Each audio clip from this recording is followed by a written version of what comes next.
We are all experiencing an unprecedented time in our lives right now. The level of uncertainty, anxiety, and fear can be overpowering as we learn to navigate in our new world, all doing our part, whether it be social distancing, staying home, and abiding by federal guidelines. There are so many on the front lines who are battling a war against an invisible enemy. Being on the front lines can place a person's physical and mental health in jeopardy. A team of professionals has come together and created a program called Resilient Minds on the Front Lines to bring tools, knowledge, skills, and instruction to assist in a time of need. This team is dedicated to helping those who help others. On today's webcast, Police Officer Joe Maranowicz, Master Resiliency Instructor from the village of Addison, Illinois, discusses finding our PFE, Purpose for Existence, and asks the question, what is your why? Your hosts for today's webcasts are Master Resiliency Instructor Michael Pellegrino and Dr. Kate Tumulty-Felice, Professor of Education and Psychology and Coordinator of Education Programs. Our team at Resilient Minds on the Front Lines is dedicated to bringing you 15 minutes of hope in a world turned upside down. The topics in our webcast are all meant to help those on the front lines help themselves and others.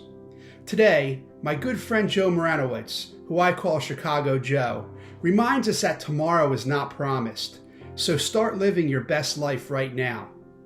Be safe, be healthy, be resilient. How you doing? I'm Joe Maranowicz. I work for the village of Addison in Illinois. I'm a police officer just outside of Chicago, about 7 miles to the west. I'm here to talk to you today about resiliency. And specifically within resiliency, what's your PFE? What's your center? And you're going to say, Joe, PFE? Well, I've never heard of PFE. What is that? PFE, Purpose for Existence. Purpose for Existence, I still don't get it. That's okay. We're going to dwindle it down. What it comes down to is, what's your why? Now, how many times have you been asked that? What's your why? It's a difficult question to really answer. If you think about it, maybe you've never been asked it before. What's your why? Sure, maybe you watched a motivational video where it says, why do you do what you do? Why did you get up this morning? But really, I want you to think about it. Why did you enter into the profession of whatever you're into? Why did you get into it?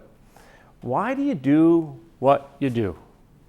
Are you a mom? Are you a dad? Are you a husband, a spouse, a brother, a son? Sure, we are in some capacity, right? So how do we live that life? How do we live it to the fullest? What is that PFE? You know, I had the great opportunity to see Christopher Gardner speak, Pursuit of Happiness. And he asked the crowd a question, and he said, are you doing your best? He said, and then he broke it down. He said, are you doing your best at work? And are you doing your best at home? And what was interesting was the response he gave to the question. He said, oh, by the way, if the answer is, no, I'm not doing my best, that's an acceptable answer. And I thought to myself, how could that be an acceptable answer? Well, it's acceptable because he broke it down further and said, you are identifying you're not performing at your best, and you have room to improve, and maybe you have goals, and you're going to try to achieve those goals, or maybe you've fallen down. But when you fall back down, you may fall down 7 times, but me, I'm going to get up 8 times. I'm going to learn from the previous 7 times I fell down and hopefully not make that same mistake. But getting back to Chris Gardner, he said, there's a bigger problem with the answer to that question. If you say, are you doing your best? And the answer, either personal or professional, is, I really don't care. That's a problem. Why is that a problem? Because you start to get in that rut. Think about when you got on your job, when you went in for that interview, and you were excited and you wanted the job, and you were filled with drive, determination, and passion. And then whomever tells you you're hired.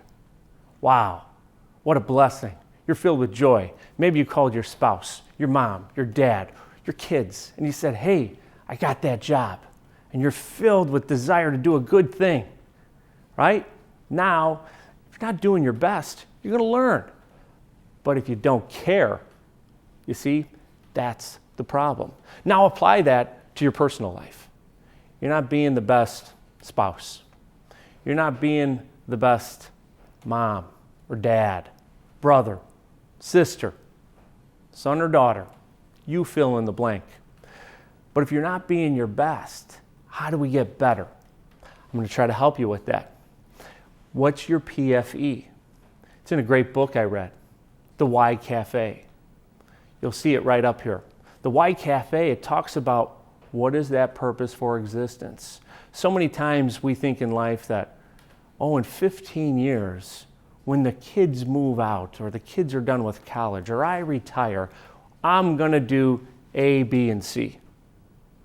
Tomorrow's not promised, as we all know. So if we can, why not start living that best life right now? Make sense? It's tough, though. It's tough because there's another book, 1 Month to Live, written by Carrie Shook. And they talk about, within the book, as we all know, the unfortunate issues within our own personal lives. People get sick, and we lose those people that are most dear to us.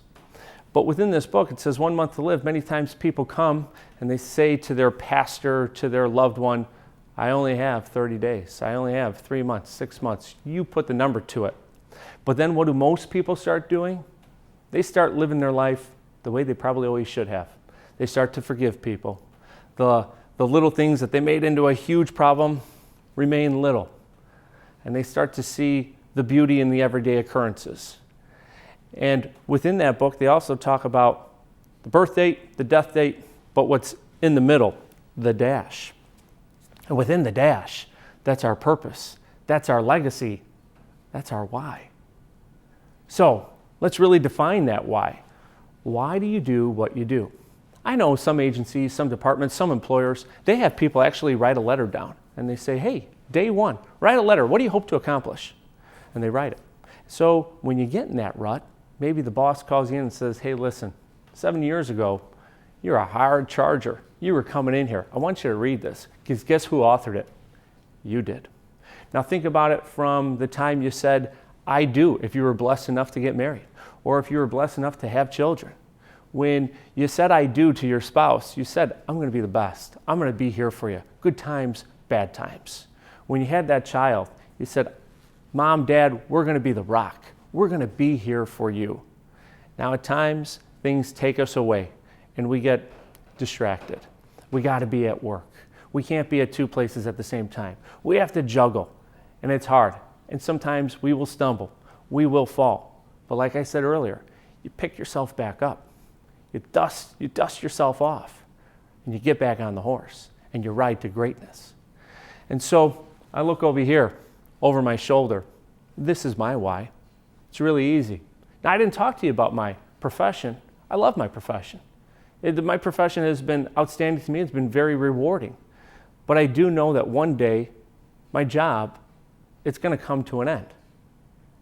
It's no longer going to be there anymore. And what I have to do is I have to move on. And I have to say, you know what? I'm blessed for the opportunities I had. And God willing, my children, I'm still going to have a great relationship with them. If my mom and dad are still around, I'm going to be involved in their lives.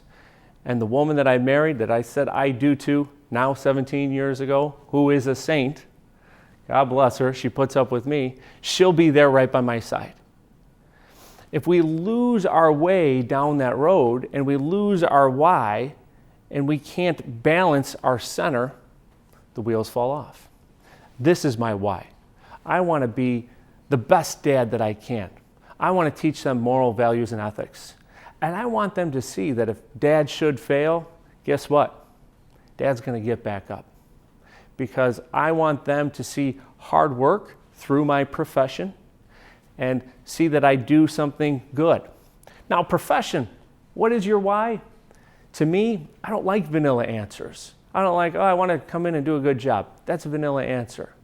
What I want to see, my own why, is I want to help people and expose them. They don't have to be my boss. They don't have to be my subordinate. They could be anybody that I work with. I want to expose their great characters. I want to have people see them in a light that they've never been seen before.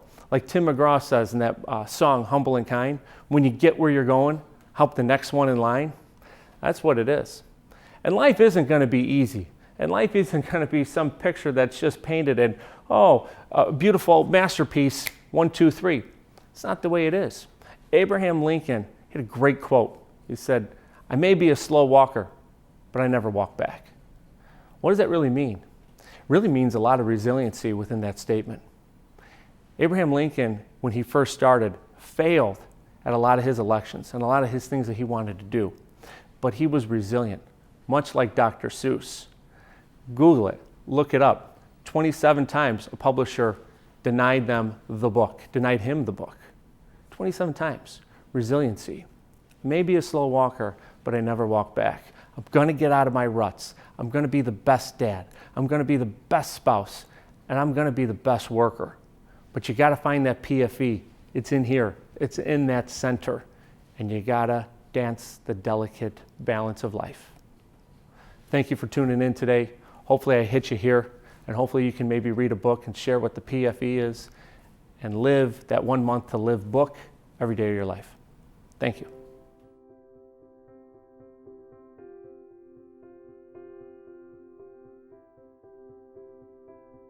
Hi, I'm Dr. Kate Tumulty-Felice.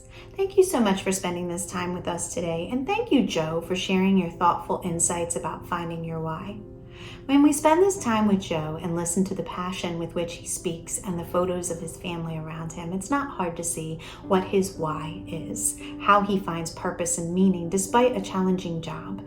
And right now, when we look at the challenges people are facing and the adversities inherent in their occupations, we think about that why and that purpose and meaning. You see, resiliency is the ability to bounce back despite adverse circumstances. And many of the things we go through in life and in our jobs bring us these adverse circumstances.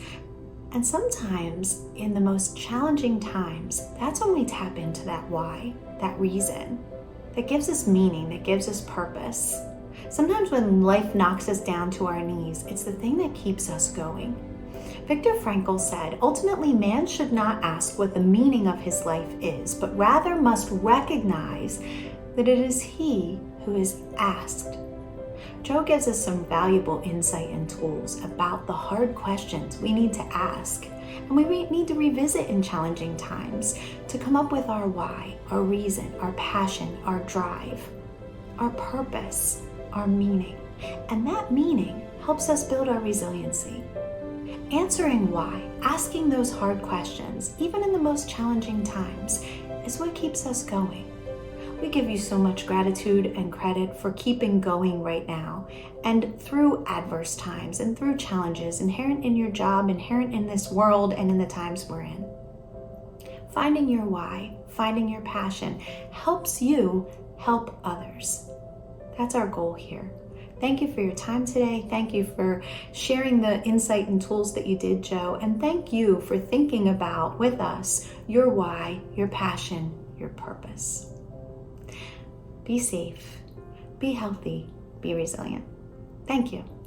During the COVID-19 pandemic crisis, your mental health is vital. Please see the resources listed here as well as on our website at onthefrontlines.us. You are not alone.